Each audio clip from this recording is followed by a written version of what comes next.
तो वक्ता के लिए बड़ी अद्भुत बातें कही हैं। सूर्योदयम समारभ्य किंचित सूर्यावशेषिते। विद्वान वक्ता को चाहिए सूर्य उदय से आरंभ होने से पहले ही कथा में पूरा समय दे। कथा में तो बोला गया सूर्य उदय से सूर्य अस्त तक। अब कौन इतनी कथा सुनता है? कौन सुनता है इतनी कथा? नहीं तो कथा 10.5 घंटा होनी चाहिए रोज, जैसा कि ग्रंथ में लिखा है। ग्रंथ में लिखा है सूर्य उदय से सूर्य अस्त तक 12 घंटा होते हैं, 1.5 घंटे का विराम हो तो 12 में से 1.5 घंटा निकाल दो। कितनी कथा? 10.5 घंटा। अब तो कथा होती ही कहाँ है। हम लोगों ने जब आरंभ कथा की थी उस समय 8 घंटा कथा होती थी, 2 शिफ्ट की कथा होती थी। 9 बजे से कथा चलती थी 1 बजे तक, और 3 बजे से कथा चलती थी 7 बजे तक। ना सुनने वालों में ताकत है ना सुनाने वालों में ताकत। तो काई को 8 घंटा सुनाएगा जब उसको 3 घंटे में ही पूरी दक्षिणा मिल रही है? तो वो काई को सुनाएगा? पहले हमारे साथ संगीत वाले आने को तैयार नहीं होते थे। एक बंगाली भाई था, उसने प्रचार किया सब कुछ करना पर कौशिक महाराज के संग में कीबोर्ड बजाने को मन जाना, वो दम लेके ही छोड़ेगा। तो अपनी बंगाली भाषा में बोलता था। कथा हो रही थी फिरोजपुर में, पाकिस्तान का बॉर्डर है ना, दिन भर कथा रात भर कथा। आप सुनकर के हैरान होंगे। दिन की कथा चली 9 बजे से लेकर के 2 बजे तक। उस दिन पड़ गया कृष्ण जन्म। रात की कथा शुरू हुई 7 बजे। 7 बजे कथा आरंभ हुई, 8 बज गए, 9 बज गए, 10 बज गए, लेकिन कृष्ण प्रकट नहीं हुए। 11 बज गए, रात के 12 बज गए, रात का 1 बज गया, रात के 2 बज गए, रात के 3 बज गए, रात के 4 बज गए, और भोर में 4:15 बजे कृष्ण भगवान प्रकट हुए। दिन भर की कथा, रात भर की कथा। तो वो तो इतना परेशान। उस समय आनंद होता था, अब कथा में वो आनंद ही नहीं रहा है। जो आनंद होता था कथा में, ऐसा लगता था 4 धाम की यात्रा करने के लिए जा रहे हैं। लोग अपना सब कुछ छोड़ देते थे कथा के लिए। उस समय कथा का आनंद होता था। उस समय लगता था कि सच में के कथा हो रही है। लोगों की इतनी श्रद्धा होती थी। कोई बिना फेरी के, बिना परिक्रमा के नहीं जाता था, बिना प्रसाद लिए नहीं जाता था। आज तो प्रसाद की कोई वैल्यू ही नहीं रही है। वो केले की वैल्यू ही नहीं समझता। ले भी जाएंगे तो वो फ्रिज पर ले जा करके डाल देंगे। वो समय था कोई खाली हाथ नहीं आता था। प्रसाद लेकर के, भले ही एक फल हाथ में लेके आते थे। उस समय कथा का रस, कथा की सब मर्यादाएं थीं।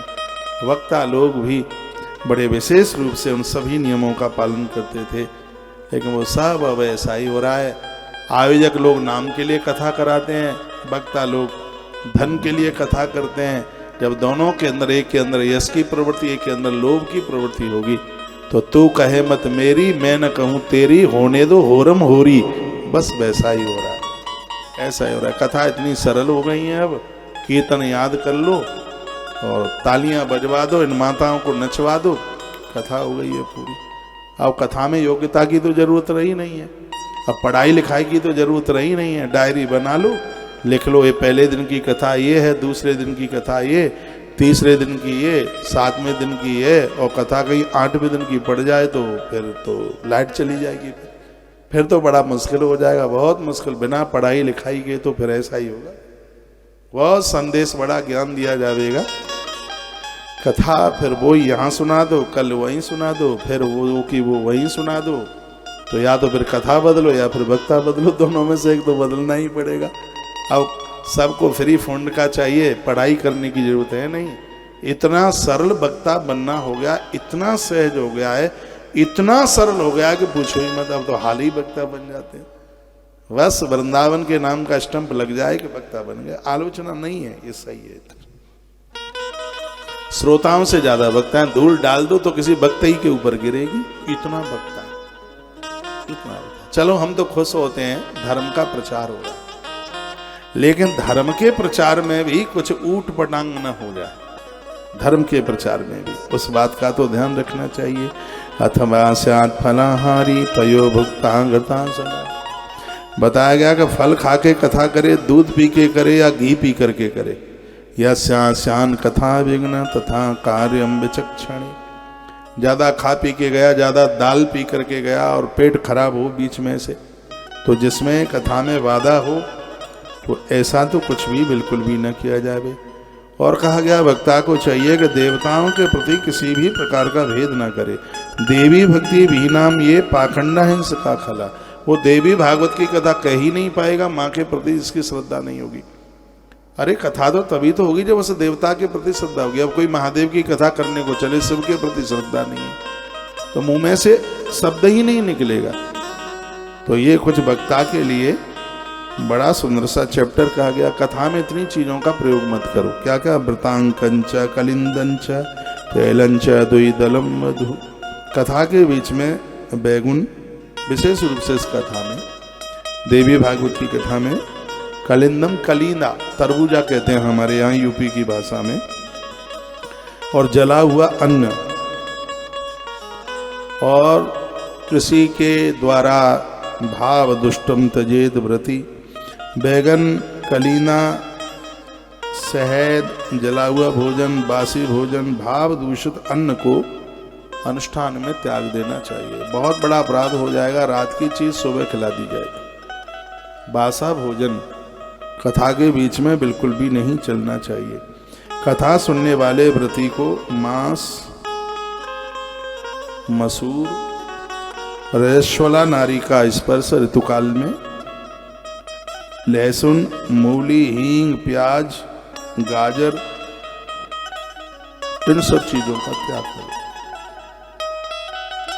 विशेष रूप से देवी भागवत की कथा में तो छोड़ ही दे। आम संच मसूरान मोदक्या दृष्टमेव च रसोनम मूलकम हिंगुम पलांडुम गृजनम तथा।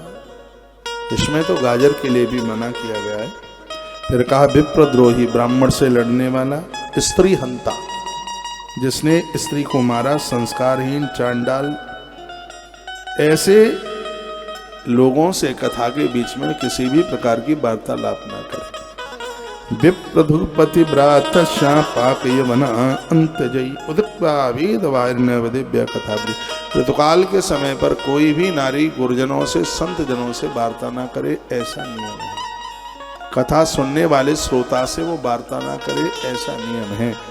नहीं तो बहुत बड़ी त्रुटि हो जाएगी, बहुत बड़ी गलती हो जाएगी। श्लोक नंबर 48 है महात्म्य के अध्याय 5 का, और 48 नंबर का यह श्लोक है, जिसमें कहा गया है कि वो बात ना करे। फिर का वेद गो गुरुवे प्रणाम श्रीराज्ञां मेहतां तथा देवानाम देव भक्तानाम न निंदा शृणुयादपि। श्रोता को चाहिए कि वो कभी वेदों की निंदा, गौ ब्राह्मणों की निंदा, गुरुजनों की निंदा, स्त्री की निंदा, राजाओं की निंदा और महापुरुषों की निंदा कभी भूल करके भी न करे। नहीं, वो देवी भागवत की कथा का अधिकारी नहीं है। इस समय चुनाव का समय चल रहा है, तो जब तक आप देवी भागवत की कथा सुन रहे हैं, कौन राजा बने कौन फकीर बने, अरे भैया, क्योंकि इसमें लिखा है कि जो राजा की निंदा करेगा वह भी इस कथा का बिल्कुल अधिकारी नहीं है। गुरुजनों की निंदा करेगा, गाय वेद की निंदा करेगा, वह भी इस कथा का बिल्कुल भी अधिकारी है ही नहीं। जो धर्म की निंदा करेगा वो इस कथा के लायक नहीं है। देवानाम देव भक्तानाम न निंदा शृणुयादपि। देवताओं की भी वो निंदा न करे, ऐसा वर्णन किया। विनयम चार्जवम शौचम दयाम च अमित भाषणम उदारम मानसं चैव कुर्याद्धस्तु कथाव्रती। ये नियम बताए गए। जो कथाव्रती हों उसे सर्वदा विनयशील, सरल चित्त, पवित्र, दयालु, कम बोलने वाला, उदार मन वाला होना चाहिए। श्रोता को भी और वक्ता को भी ये चाहिए। इन लोगों को जरूर कथा सुननी चाहिए। बंध्या वा काक बंध्या वा दुर्भगा वा अमृतार्भका पतंग भांगनाया च ता विश्राव्या तथा कृता। जिस नारी को संतान नहीं है या संतान होते हुए अपने आप संतान का होना बंद हो गया है, जिसके गर्भ में बच्चों की मृत्यु हुई है या जन्म लेते ही बच्चों की मौत हो गई है, उन्हें अपने कल्याण के लिए श्रीमद् देवी भागवत की कथा अवश्यमेव सुननी चाहिए। जो मनुष्य बिना परिश्रम के ही धर्म, अर्थ, काम और मोक्ष प्राप्त करना चाहता है, कहा गया है जैसे चार पुरुषार्थ चाहिए, तो भगवत्याम श्री देवी भागवतम श्रोतव्यम तेन यत्नतः। वह श्रीमद् देवी भागवत की कथा सुन करके वो अपना कल्याण कर लेता है।